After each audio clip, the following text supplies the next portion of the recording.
नमस्कार दोस्तों, एक बार पुनः आप सभी का मैं अपने YouTube चैनल पर स्वागत करता हूं।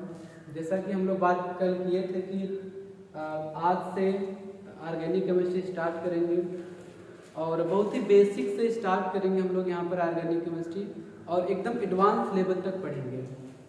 और इनमें जो कभी ऑर्गेनिक केमिस्ट्री नहीं जिन्होंने पढ़ रखा है या जिन्होंने पहले से कई बार पढ़ चुके हैं, ये वीडियो उनके लिए भी समान रूप से लाभदायक होगा। और हम लोग जब स्टार्ट कर रहे हैं तो आप ये एक बात याद रखिएगा कि हम लोग प्रत्येक टॉपिक को करेंगे, किसी भी टॉपिक को छोड़ेंगे नहीं इसमें, और प्रत्येक टॉपिक का एक्सरे करेंगे और ज़रूरत पड़ने पर उसकी सीटी स्कैन और एमआरआई भी किया जाएगा, लेकिन छोड़ा नहीं जाएगा, जिससे आपको एग्जाम में किसी भी प्रकार का परेशानी का सामना नहीं करना पड़े। तो चलिए बिना देरी किए आज का वीडियो हम लोग स्टार्ट करते हैं। और हम लोग स्टार्ट कर रहे हैं ऑर्गेनिक केमिस्ट्री से। तो सबसे पहले ये समझ लिया जाए कि आखिर ऑर्गेनिक कंपाउंड होते क्या हैं। ठीक है, ऑर्गेनिक कंपाउंड क्या होते हैं, तो ये समझा जाए कि ऑर्गेनिक कंपाउंड क्या होता है। ऑर्गेनिक कंपाउंड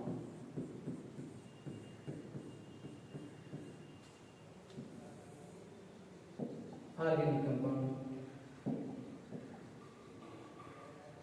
तो दोस्तों देखिए, ऑर्गेनिक कंपाउंड में दो चीज आता है, एक हाइड्रोकार्बन आता है और उसका डेरिवेटिव आता है।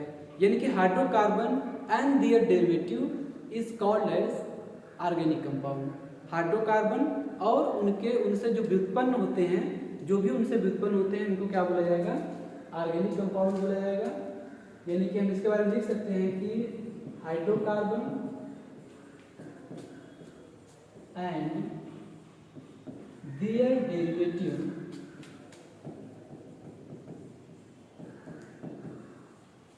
Hydrocarbon and their derivative is known as organic compound. तो अब सवाल ये उठता है कि ये हाइड्रोकार्बन क्या होता है। देखिए नाम से स्पष्ट है, ये क्या है, हाइड्रोकार्बन, यानी कि compounds of hydrogen and carbon, ऐसे यौगिक जिसमें केवल और केवल हाइड्रोजन और कार्बन हो उसे हाइड्रोकार्बन कहते हैं। और इनके जो डेरिवेटिव होंगे वो कहलाएंगे हाइड्रोकार्बन डेरिवेटिव, और ये दोनों मिलकर बनाते हैं ऑर्गेनिक कंपाउंड। ठीक है, तो ये रहा ऑर्गेनिक कंपाउंड। अच्छा, एक बात और कि आप लोग साथ साथ में अपना नोट्स बनाते चलिए, क्योंकि या फिर आप ये भी कर सकते हैं कि आप एक बार वीडियो देख लीजिए, फिर उसके बाद अपना नोट्स बाद में बनाइए। आपको जैसा भी सुटेबल लगे आप कर सकते हैं, लेकिन नोट्स को जरूर बनाइए, क्योंकि अगर आप नोट्स नहीं बनाते हैं तो एग्जाम के टाइम पे बहुत कम समय रहता है रिवाइज करने के लिए, तो फिर आप परेशानी में पढ़ सकते हैं। इसलिए आपसे ये विशेष रिक्वेस्ट है कि नोट्स को साथ साथ बनाते चलें। ठीक है, और अब हम लोग देख लेते हैं कि ऑर्गेनिक कंपाउंड में फंक्शनल ग्रुप क्या होता है। फंक्शनल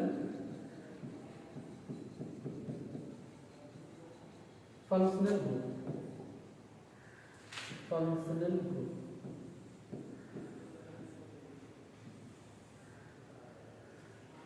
देखिए, फंक्शनल ग्रुप ऑर्गेनिक कंपाउंड में कोई एटम या ऐसा ग्रुप होता है जो केमिकल रिएक्शंस के लिए रिस्पॉन्सिबल होता है। यानी कि ये एटम भी हो सकता है और कोई ग्रुप भी हो सकता है। क्या क्या हो सकता है, तो इसका थोड़ा सा डिफिनेशन लिख लेते हैं, छोटा सा है कि the atom or group which is responsible for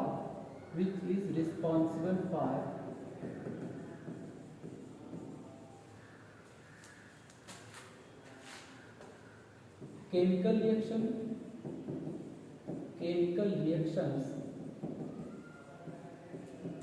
is called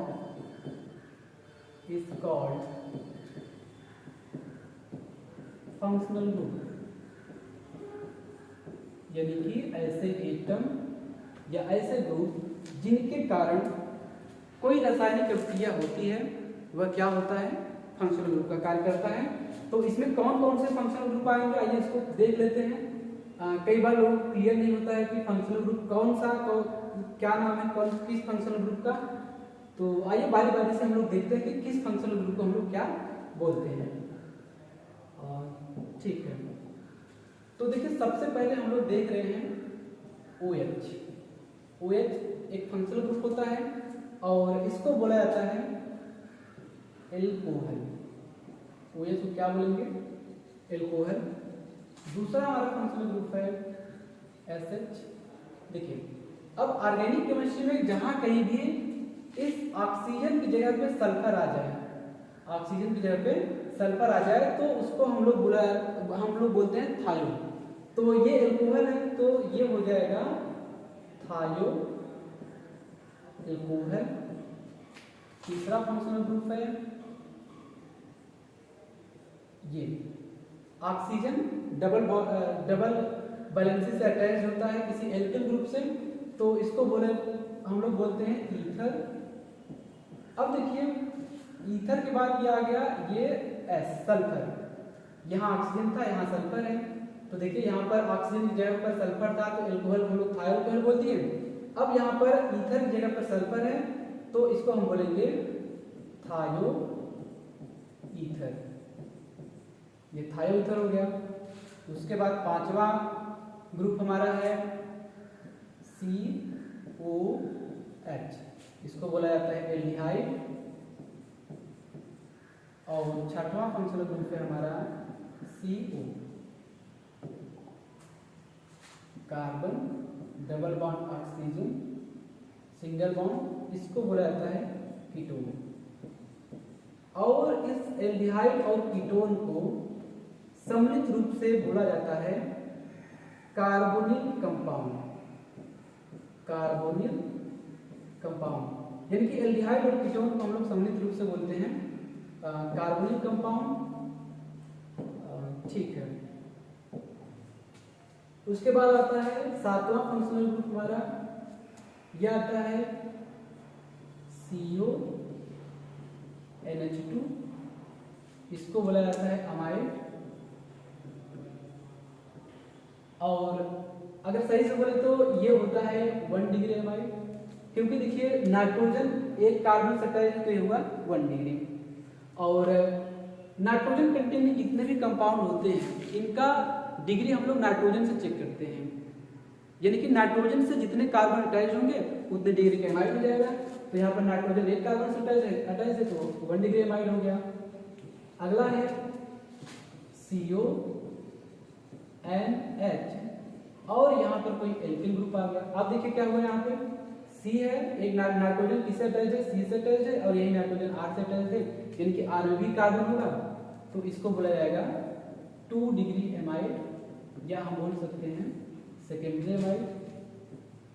नौवां फंक्शनल ग्रुप है, इसी का आप टर्सीरी बना दीजिए। टर्सीरी कैसे बनेगा, एक हाइड्रोजन आप और निकाल दीजिए इसका और कोई एल्किल ग्रुप लगा दीजिए, तो देखिए नाइट्रोजन से 3 कार्बन अटैच है तो ये हो गया 3 डिग्री अमाइड। ये हुआ 3 डिग्री अमाइड। उसके बाद 10वां फंक्शनल ग्रुप आता है NH2। इसको बोला जाता है एमीन। और अब देखिए वही बात है कि जैसे कि नाइट्रोजन एक कार्बन से अटैच था तो हम बोलेंगे 1 डिग्री एमाइड, यहाँ भी नाइट्रोजन एक कार्बन से अटैच है तो इसको बोलेंगे 1 डिग्री एमीन। 11वां फंक्शनल ग्रुप है, इसी का हाइड्रोजन एक निकाल के कोई एल्किल ग्रुप लगा दीजिए तो हो जाएगा 2 डिग्री एमीन। ठीक है, और इसके बाद 12 है, एक और निकाल दीजिए हाइड्रोजन NR, ये हुआ 3 डिग्री एमीन।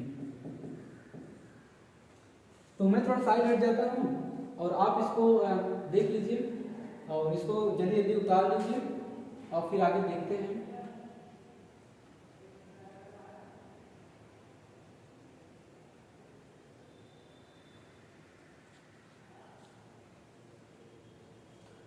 ठीक है, तो आप अगर नहीं लिख पा रहे तो अगर स्क्रीनशॉट लेना चाहते हैं तो ले सकते हैं, और हम लोग अभी आगे बढ़ते हैं। और अगर आपको नोट्स बनाना है तो आप इसको पास करके अपना नोट्स बना लीजिए। तो ये 12वां तक हो गया है। चलिए आगे चलते हैं। 13 देखिए, ये single bond nitrogen, double bond nitrogen, ये होता है azo compound. Nitrogen double bond nitrogen जहाँ कहीं भी दिक्कत उसको बोला जाता है एजो। 14 है, इस नाइट्रोजन से एक ऑक्सीजन अगर अटैच हो जाए तो हम बोलेंगे ये है एजॉक्सी। एजॉक्सी, ऑक्सी मतलब ये ऑक्सीजन अटैच है इस एजो ग्रुप से। ये माफ कीजिएगा, ये यहाँ पे ऑक्सीजन नहीं है बल्कि ये नाइट्रोजन है, ये इस तरीके से। और उसके बाद 15 है O N double bond O, इसको बोला जाता है नाइट्राइट। नाइट्राइट 16 है N double bond O oxygen, ये नाइट्रो ग्रुप है। तो ये रहा नाइट्रोजन का। और इसके अलावा आप जैसे एक ग्रुप होता है SO3H, तो इसको बोला जाता है सल्फोनिक एसिड। सल्फोनिक एसिड है ये, एसिड है ये सल्फोनिक एसिड। और इसके अलावा क्या आता है RCOCl, आप इसको सिंगल पैलेंसी से भी दिखा सकते हैं। हम इसे बोल रहे हैं एसिड क्लोराइड या कार्बोक्सिलिक एसिड क्लोराइड, आप दोनों बोल सकते हैं। कार्बोक्सिलिक एसिड क्लोराइड इसलिए बोला जाता है क्योंकि ये देखिए, अगला हम जैसे बात करें तो ये होता है C डबल बॉन्ड OH, तो ये है कार्बोक्सिलिक एसिड। कार्बोक्सिलिक एसिड, और इसी का इस OH की जगह पे हम लोग किसको ला दिए हैं Cl को। तो चूंकि ये एसिड है, इसी का एक तरीके से ये डेरिवेटिव होता है एसिड क्लोराइड, तो ये हुआ एसिड क्लोराइड। और उसके बाद एक दूसरा फंक्शनल ग्रुप आता है COOR, ये होता है आपका एस्टर। और आगे COR, तो ये होता है एनहाइड्राइड। दोस्तों इसको जो हम लोग एस्टर लिखे हैं, हम लोग कार्बोक्सिलिक एस्टर भी लिख सकते हैं, इसको एनहाइड्राइड को कार्बोक्सिलिक एनहाइड्राइड भी लिख सकते हैं, क्योंकि ये कार्बोक्सिलिक एसिड के ही डेरिवेटिव होते हैं। ठीक है, तो एक बार आप पुनः इसे नोट कर लीजिए। और चलिए आगे बढ़ा जाए, और आप इसे 5 करके आप नोट कर लीजिएगा। ओके, कितना हुआ था? आई थिंक ये 21 हो गया है। हाँ 21 हो गया है।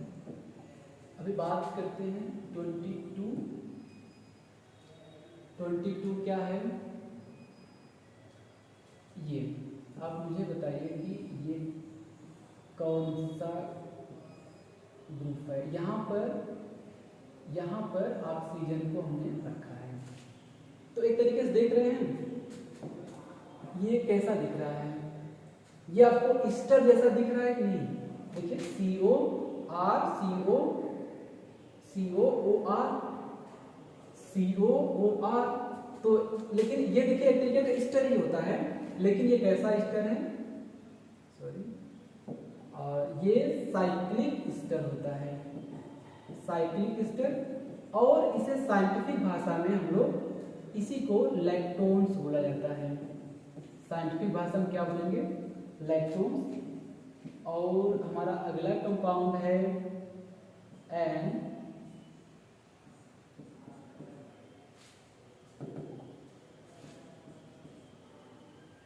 ये कार्बन है, डबल बॉन्ड ऑक्सीजन। और ये देखिए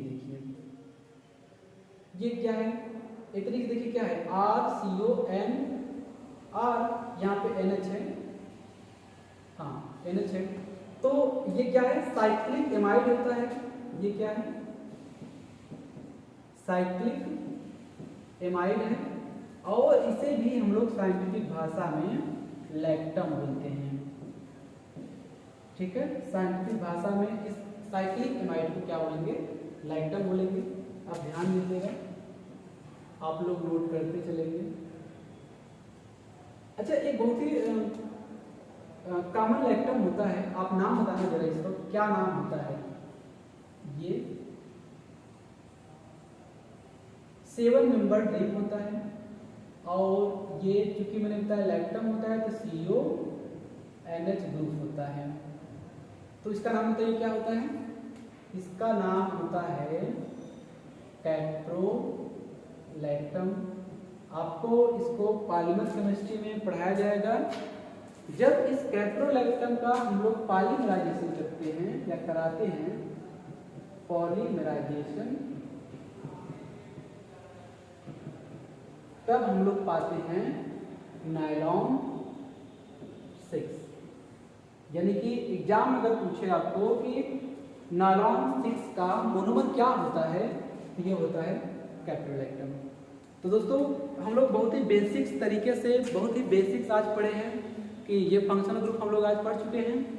और आप इसका नोट्स बनाइएगा और आप इसको बार बार रिवाइज कीजिएगा। जो पहली बार पढ़ते हैं तो उनको ये फंक्शनल ग्रुप जल्दी याद नहीं होता है, तो इसका एक ही तरीका है कि आप इसको बार बार रिवाइज कीजिए।